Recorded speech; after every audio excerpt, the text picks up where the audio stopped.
सबसे ज्यादा किस जात के लोग ट्रेन के बोगी में बाथरूम के पास बैठ करके जा रहे हैं? कौन व्यक्ति ऐसा है जो ठंड में ठिठुर करके फ्लाईओवर के नीचे सो रहा है? कौन ऐसा व्यक्ति है जो ट्रेन के पटरी जहां पे है उसके बगल में सो रहा है? और कौन ऐसा व्यक्ति है जो मुसहर टोली में रह रहा है? कौन ऐसा व्यक्ति है जो धंगर टोली में रह रहा है? ये आप जानिएगा तो पता चलेगा ना भाई उसकी स्थिति क्या है। आप बताइए ना कितने ऐसे मुसहर समाज के लोग हैं जो बिहार में नेट जेआरएफ करके बैठे हुए हैं?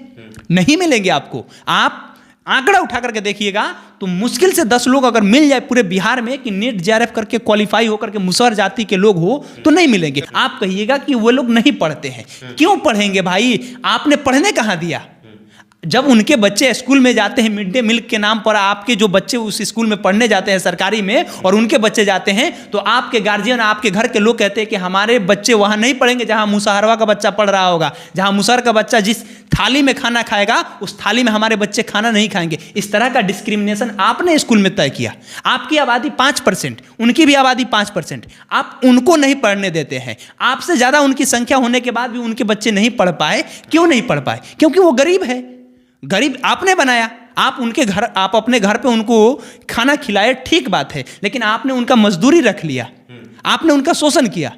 आज उनका आरक्षण के दायरा बढ़ रहा है तो आपको दिक्कत हो रहा है, तो ये दिक्कत लाजमी है। 65% जो आरक्षण हो गया, इस 65% में 65% जो ओबीसी, एससी, एसटी और माइनॉरिटी समाज के जो लोग हैं जिनको पहले से अधिकार नहीं मिलता था, एनएफएस लगा दिया जाता था, नॉन फाउंड सुटेबल करके बता दिया जाता था कि इस विश्वविद्यालय में ओबीसी का कोई व्यक्ति ऐसा नहीं है योग्य जिसके लिए ये सीट रहेगा। अब वैसा नहीं होने वाला है। कई लोगों के पेट में दर्द हो रहा है आरक्षण बढ़ने से। देखिए, दर्द इसलिए हो रहा है क्योंकि जो पहले सामंतवादी विचारधारा को लेकर के जो लोग चल रहे थे अब वो नहीं चल पाएंगे। पहले जिस हकूक की बात जो लोग करते थे कि हमारी इतनी संख्या है, हमारी इतनी हक होनी चाहिए, अब वो जाति आधारित गणना आने के बाद और आरक्षण के पास हो जाने के बाद उनको पता चल गया है कि उनकी वास्तविकता क्या है। इसलिए वे लोग को पेट में दर्द हो रहा है, पेट मरोड़ रहा है कि भाई अब आरक्षण हो गया। 65% जो आरक्षण हो गया, इस 65% में 65% जो ओबीसी, एससी, एसटी और माइनॉरिटी समाज के जो लोग हैं जिनको पहले से अधिकार नहीं मिलता था, एनएफएस लगा दिया जाता था, नॉन फाउंड सुटेबल करके बता दिया जाता था कि इस विश्वविद्यालय में ओबीसी का कोई व्यक्ति ऐसा नहीं है योग्य जिसके लिए ये सीट रहेगा। अब वैसा नहीं होने वाला है क्योंकि जब 75% आरक्षण हुआ, 65% की हम खास करके बात कर रहे हैं, तो 65% के जो लोग हैं वे लोग अब विश्वविद्यालय में, वे लोग अब हाई कोर्ट में, वे लोग अब सुप्रीम कोर्ट में, सिविल कोर्ट में, या बात कर लीजिए किसी विश्वविद्यालय की जगह पर, चाहे किसी पदाधिकारी की जगह पर, चाहे बीडीओ, सीईओ, एमओ हो, दरोगा हो, उन सारे पदों पर जब ये लोग बैठेंगे तो ये अपने समाज के लोगों के लिए भी सोचेंगे। क्योंकि जाहिर सी बात है कि इससे पहले जो लोग बैठते थे उन लोगों को अपने समाज के लिए हमेशा करना होता था। उसी के तहत आज वे लोग कहाँ चले गए और ये जो ओबीसी, एससी, एसटी है वो पीछे रह गया। अब जब आरक्षण मिल गया, सपोज अब आपको हम समझाते हैं, सपोज मान लीजिए किसी विश्वविद्यालय में 100 सीट की वैकेंसी आया टीचर का। किसी विश्वविद्यालय, सपोज मान लीजिए कि बाबा साहब भीमराव अंबेडकर यूनिवर्सिटी मुजफ्फरपुर में है, चाहे पटना विश्वविद्यालय में 100 सीटों का वैकेंसी आया, 100 प्रोफेसर की नियुक्ति का वैकेंसी आया, ठीक है। और 100 प्रोफेसर की नियुक्ति में अब क्या होगा, हम इसको बस नॉर्मल समझा देते हैं कि 100 लोगों की जब वैकेंसी आएगा तो उसमें अब 65% जो आरक्षण है वो एससी, एसटी, ओबीसी और ईबीसी लोगों को मिलेगा। 10% मिलेगा ईडब्ल्यूएस को, जो इकोनॉमिकल वीकर सेक्शन से आते हैं। बाकी का जो 25% है, उस 25% में जो सबसे ताकतवर होंगे पढ़ने लिखने में, जिनके पास योग्यता सबसे ज्यादा होगा, चाहे वो एससी से हो, हाँ, चाहे वो एससी हो, एसटी हो, माइनॉरिटी हो, या जनरल कैटेगरी से हो, या बिहार के किसी कोने से हो, या देश के किसी कोने से हो, वे सब लोग 25% में आएंगे। तो इसमें फायदा ये होगा कि 25% आरक्षण माफी चाहेंगे, अब 65% जो सीट है वहां पर ये सारे लोग आएंगे। पहले ये लोग नहीं आ पाते थे। पहले आरक्षण का जो दायरा था वो 12% ओबीसी का था। ईबीसी का जो आरक्षण का दायरा था वो 17% था। जो एससी का दायरा था वो 16% था। जो एसटी का दायरा था वो 1% था। तो टोटल मिलाकर के अगर ये सारा जोड़िएगा तो लगभग 46% होता था। लेकिन अब ऐसा नहीं होगा। जिसकी आबादी मान लीजिए कि 86% है, जिसकी आबादी लगभग 90% है, उसको 46% आप आरक्षण दे रहे थे, और जिनकी आबादी जाति आधारित गणना में 10% निकल करके आ रहा है और उनको आप 10 का 10% आरक्षण दे देते हैं। आरक्षण की जो सीमा है ये बढ़ाया गया है, अच्छी बातें हैं, लेकिन कुछ और बढ़ाना चाहिए, कुछ और हाँ बिल्कुल, और बढ़ता तो और ज्यादा फायदा होता। लेकिन अब जो है बिहार से ये चीज़ शुरू हुई है और अब राहुल गांधी भी आरक्षण की बात कर रहे हैं। अब राहुल गांधी भी जातीय जनगणना की बात कर रहे हैं और कह रहे हैं कि अभी राजस्थान में वो भाषण दे रहे थे, कह रहे थे कि जैसी हमारी राजस्थान में सरकार बनेगी हम सबसे पहले जातीय जनगणना कराएंगे। तो कहीं ना कहीं बिहार से ये मैसेज पूरे देश को मिला है कि जातीय जनगणना कराना ज़रूरी है। लेकिन अब निशाने पर तेजस्वी यादव, नीतीश कुमार है। देखिए, तेजस्वी यादव, नीतीश कुमार ही नहीं, जो लोग आरक्षण को बढ़ाने का काम करते हैं वे लोग हमेशा से मोदी जी के निशानों पर रहते हैं। चाहे वो स्टालिन की बात कीजिए जो तमिलनाडु के मुख्यमंत्री है, उनकी बात कर लीजिए, या आप बात कर लीजिए झारखंड के हेमंत सोरेन की, या बिहार के नीतीश कुमार और तेजस्वी यादव की बात कर लीजिए। ये लोग को हमेशा निशाने पर इसलिए लेते हैं नरेंद्र मोदी जी क्योंकि उन्हें पता है कि अगर ये लोग आरक्षण और जाति आधारित गणना करने में सफल है तो जाहिर सी बात है कि दूसरे राज्यों में भी जाति आधारित गणना होगा, आर्थिक गणना होगा और लोगों को पता चलेगा। इससे फायदा भी तो है भाई।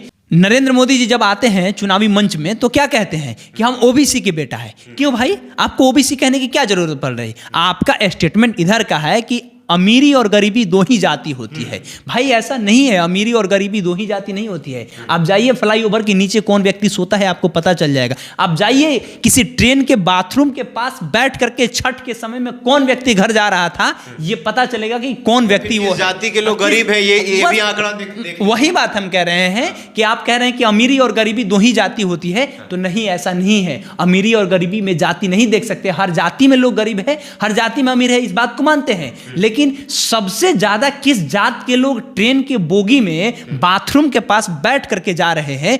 कौन व्यक्ति ऐसा है जो ठंड में ठिठुर करके फ्लाईओवर के नीचे सो रहा है? कौन ऐसा व्यक्ति है जो ट्रेन के पटरी जहां पे है उसके बगल में सो रहा है? और कौन ऐसा व्यक्ति है जो मुसहर टोली में रह रहा है? कौन ऐसा व्यक्ति है जो धंगर टोली में रह रहा है? ये आप जानिएगा तो पता चलेगा ना भाई उसकी स्थिति क्या है। आप बताइए ना कितने ऐसे मुसहर समाज के लोग हैं जो बिहार में नेट जेआरएफ करके बैठे हुए हैं? नहीं मिलेंगे आपको। आप आंकड़ा उठा करके देखिएगा तो मुश्किल से 10 लोग अगर मिल जाए पूरे बिहार में कि नेट जेआरएफ करके क्वालिफाई होकर के मुसहर जाति के लोग हो तो नहीं मिलेंगे। 5% आबादी है। लोग हैं समझ पढ़ेगा नहीं तो बनेगा कैसे? पढ़ेगा नहीं, आप पढ़ने नहीं दिए भाई, आप पढ़ने नहीं दिए। मुसहर के बच्चा को आप पढ़ने नहीं दिए स्कूल में। जब मैं पिछड़े वर्ग की हम एक बात कह रहे हैं, रिजर्वेशन के खिलाफ है उनका ये हम जो बात कह रहे हैं कि मुसहर जाति की आबादी 5%, ठीक है, 5% आबादी होने के बाद उस जाति के लोग आज भी पढ़े नहीं। आप कहिएगा कि वो लोग नहीं पढ़ते हैं। क्यों पढ़ेंगे भाई? आपने पढ़ने कहाँ दिया? जब उनके बच्चे स्कूल में जाते हैं मिड डे मील के नाम पर, आपके जो बच्चे उस स्कूल में पढ़ने जाते हैं सरकारी में और उनके बच्चे जाते हैं, तो आपके गार्जियन, आपके घर के लोग कहते हैं कि हमारे बच्चे वहां नहीं पढ़ेंगे जहां मुसहरवा का बच्चा पढ़ रहा होगा। जहां मुसहर का बच्चा जिस थाली में खाना खाएगा उस थाली में हमारे बच्चे खाना नहीं खाएंगे। इस तरह का डिस्क्रिमिनेशन आपने स्कूल में तय किया। आपकी आबादी 5%, उनकी भी आबादी 5%, आप उनको नहीं पढ़ने देते हैं। आपसे ज्यादा उनकी संख्या होने के बाद भी उनके बच्चे नहीं पढ़ पाए। क्यों नहीं पढ़ पाए? क्योंकि वो गरीब है। गरीब आपने बनाया, आप उनके घर, आप अपने घर पे उनको खाना खिलाए, ठीक बात है, लेकिन आपने उनका मजदूरी रख लिया, आपने उनका शोषण किया। आज उनका आरक्षण के दायरा बढ़ रहा है तो आपको दिक्कत हो रहा है, तो ये दिक्कत लाजमी है। ये आज ही नहीं, जब 90 में वीपी सिंह की जब सरकार थी, मंडल कमीशन, हाँ, जब मंडल कमीशन लागू हो रहा था, प्रधानमंत्री जब वीपी सिंह थे, जब मंडल कमीशन लागू हो रहा था उस समय भी कहा जा रहा था जब बिल्ली अगर सड़क पे कचड़ा करके मतलब कुचला करके मर जाती थी तो कहा जाता था बताइए इस तरह का बात है। उस समय में स्थिति ये थी कि जब गैस रिसव हुआ था और गंगा में थोड़ा आग लग गया था तो कहा जा रहा था कि बताइए आरक्षण के चलते गंगा माँ भी अब तबाह हो गई है और ये सब कुछ हो रहा है। इस तरह की बातें कही आज लालू यादव और नीतीश कुमार तेजस्वी यादव को कही जा रही है तो कौन बड़ी बात है। इन लोगों को भी ये सारा चीज झेलना होगा। कल भी आरक्षण के खिलाफ थे, आज भी आरक्षण के खिलाफ ये लोग पहले थे, हैं, आगे भी रहेंगे। ये आरक्षण को जब इन लोगों की सत्ता आएगी तो हो सकता है कि आरक्षण को ये लोग फिर से राज्यसभा और लोकसभा दोनों जगह से, निचली सदन और ऊपरी सदन दोनों जगह से ये लोग भंग करने की भी कोशिश करेंगे। हो सकता है ऐसा, क्योंकि अभी तो पक्ष में है। अभी पक्ष में तो भाजपा पक्ष में, जातीय जनगणना के भी पक्ष में थे। आपने देखा था ना, जातीय जनगणना के पक्ष में थे, लेकिन उन्हीं के पार्टी के बड़े बड़े नेता, चाहे वो छपरा वाले सांसद राजीव प्रताप रूडी की बात कर लीजिए, कह रहे थे कि जाति आधारित गणना होगी तो जातीय वैमनस्यता फैल जाएगा, यानी एक जात जिसकी संख्या ज्यादा होगी वो दूसरे जाति पर हावी हो जाएगा। आज वो मलाई चाट रहे थे, आज खत्म हो रहा है तो दिक्कत हो रहा है भाई। वो चाहते हैं कि हमेशा मलाई वही, बस यही चीज है, यही दिक्कत। बिहार में सामाजिक न्याय की बात हो रही है और कह रहे हैं कि जो सबसे आखिरी बेंच पर बैठा व्यक्ति है, जब तक वो व्यक्ति की जो स्थिति है ठीक नहीं हो जाती है और सामाजिक स्तर पर बराबरी उसे नहीं मिल जाता है, तब तक जो है आरक्षण लोगों को मिलता रहेगा। और इसीलिए लालू प्रसाद यादव हो, नीतीश कुमार हो, बार बार सामाजिक न्याय की बात करते हैं। और इस वजह से लालू प्रसाद यादव 90 के दौर में भी मंडल के समर्थन में थे और मंडल की लड़ाई लड़ रहे थे। और आज नीतीश कुमार ने भी अपने सरकार में, नीतीश कुमार तेजस्वी यादव ने मिलकर मंडल 2.0 किया है, जिससे आज भी कई लोग ऐसे हैं जो कह सकते हैं कि छाती पीट रहे हैं, जो आज भी आरक्षण के खिलाफ हैं, जो कल मंडल कमीशन के खिलाफ थे। बहरहाल आपकी क्या प्रतिक्रिया है आरक्षण को लेकर, हमारे कमेंट बॉक्स में जरूर बताइएगा। अगर आप हमारे फेसबुक पेज पर है तो लाइक करिए, अगर आप हमारे यूट्यूब चैनल पर है तो सब्सक्राइब करिए। बहुत बहुत धन्यवाद।